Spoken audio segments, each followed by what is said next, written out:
what's up everybody? It's Yelo Autosports. In today's video, I'm going to talk about two different polishers that I have in the shop here.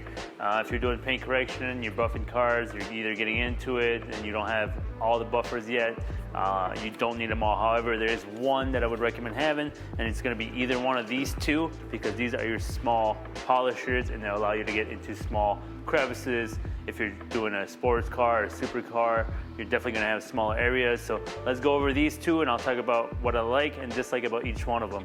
All right, so the first one's going to be the Flex PXE 80. Now the nice thing about this, obviously, as you can see, cordless. They come with two of these batteries when you get it out the box, and they do last a decent amount of time. Now this machine is pretty nice. It will give you up to 5,800 RPM. Now that's free flow, meaning that's just with no friction against it. Another nice benefit to this one, obviously, being that it's cordless, you can take it pretty much anywhere with you. You're just gonna wanna make sure that your batteries are nice and fully charged. The beauty of this machine that I like is that you can actually convert this from a dual action to a rotary machine. So you're gonna get a little bit more torque going into a rotary as opposed to the DA version.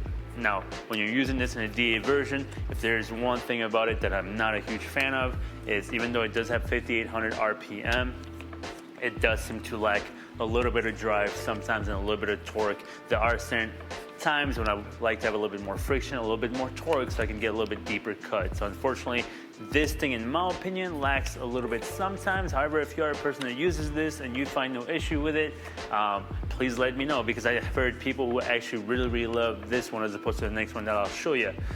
For me, it is a good tool. It is a nice tool to carry if I'm ever doing a mobile job. And the nice thing is it does have at least 4 different gears here that you can select from.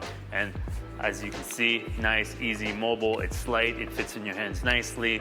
It's got good ergonomics, and it's not too thick on your wrist when you hold on to it. Now the Flex, currently as of today, January 4th, they're going for $399 is what I saw. So it's definitely not a cheap piece of equipment, but it is going to be really useful to have in your arsenal if you're getting into paint correction and you want to be able to get all the areas.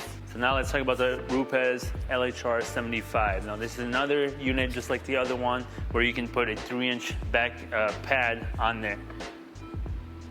The nice thing about the LHR 75, in my opinion, is it's got plenty of torque. Now this one is rated at 5,500 RPM, which is a little bit less than the Flex, but in my opinion, from real world use, I tend to find that this one has a lot more torque, and because it is corded, you're always getting good power delivery to the machine at all times. Now, one downside to obviously having a cord is that it's not going to be as mobile. You are going to have to move a cord around the vehicle. It can get tied up. You're going to have to go back. So sometimes you may lose a little bit of time as far as having a cord dragging around with you. If you've been buffing or polishing for a long time, you know that it's an easy thing to get around, but it's just one thing that this has that the other one does not have.